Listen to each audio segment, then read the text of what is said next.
plusieurs systèmes qui rentrent en jeu cette semaine et on pourrait avoir quelques journées actives en début de semaine. Si l'on regarde le risque d'orage violent au passage du front froid, c'est plus au nord pour lundi, donc de Val-d'Or jusqu'à Chibougamau, pour avoir un risque d'orage violent. Pour mardi, c'est un deuxième système qui rentre en jeu et c'est avec cette ligne rouge pointillée qu'on pourrait délimiter de lignes sèches qui délimitent deux zones entre une zone humide et une zone sèche.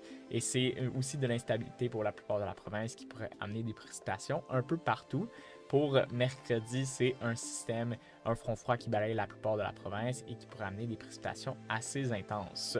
Pour jeudi et vendredi, le soleil se pointe. Par contre, la fin de semaine arrive à grands pas. Ce sera assez beau pour samedi. La plupart des régions peuvent avoir des nuages, mais tout de même un éclairci par-ci par-là.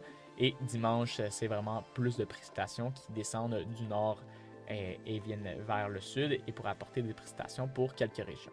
Donc, allons un peu plus en détail pour les prochaines journées de lundi à mercredi. Le front froid qui apporte un risque d'orage violent pourrait atteindre Val-d'Or, Rouyn-Noranda, Matagami et Chibougamau. C'est vraiment au passage de ce front froid qui crée un risque d'orage violent. Pour mardi, c'est cette zone sèche. Par contre, on peut voir l'instabilité qui se bâtit un tout petit peu et les orages qui peuvent se pointer sur cette énergie disponible. Mercredi, c'est la plupart de la province qui pourrait goûter à de la pluie et des orages au passage du front froid. C'est des orages courts, rapides, mais tout de même qui peuvent être assez intenses. C'est normal d'avoir autant d'orages en août, donc c'est le deuxième mois le plus orageux après juillet. Et en été, il y a beaucoup plus d'énergie disponible, ce qu'on peut voir des orages rapides et saccadés. Donc pour les précipitations, on peut voir du 20 à 30 mm dans certaines régions et un peu plus au nord. Par contre, ce sera la plupart des régions qui pourraient goûter à de la pluie. Ça va nous aider parce qu'on est dans une séquence sèche en ce moment. À Montréal, depuis les 24 derniers jours, on a seulement 2,4 mm de précipitations mesurées. Et depuis le 31 juillet, ça fait 11 derniers jours, on n'a aucune pluie mesurée à Montréal.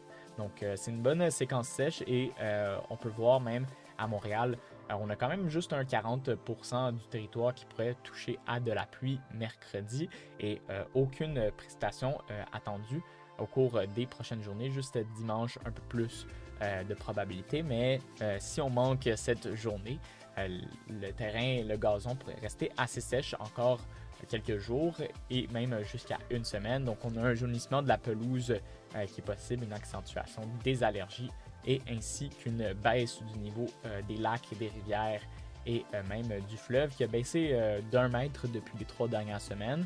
Là, c'est sûr, c'est moins Montréal qui est impacté avec le balayage du front froid mercredi. On pourrait voir de la précipitation un peu partout dans la province. Ça va beaucoup aider pour la baisse du niveau des lacs. On a aussi une petite situation pour la fumée en haute altitude. Donc, on peut voir une plus grande masse de fumée, dans le fond, un bon panache de fumée près du Manitoba et de l'Ontario qui pourrait se diriger vers le Québec au cours de la semaine. Donc, ça reste à surveiller pour voir s'il y a une baisse des qualités de l'air. Il y a beaucoup de feux de forêt en ce moment dépendant des régions.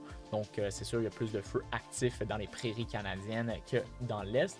Par contre, si l'on regarde un peu le risque d'incendie, on peut voir que pour les prochaines journées, l'Ouest aura un certain répit. Donc, le risque d'incendie reste assez bas pour ces régions.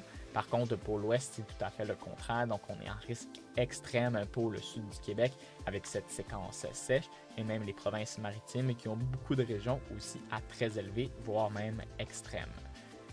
On est en canicule aussi pour le sud du Québec. À Montréal, on a obtenu 3 journées consécutives de température maximale de 30 degrés Celsius et plus. Et même dimanche aussi, on l'a atteint. Par contre, on prévoit encore 3 journées avec des températures maximales qui dépassent ce seuil de 30 degrés Celsius. Il y aura une cassure jeudi le 14 avec une température sous ce seuil et c'est à cause du passage de ce front froid. On a aussi l'humidité qui est à la baisse, donc c'est vraiment le système qui casse cette humidité et la chasse en dehors de la province.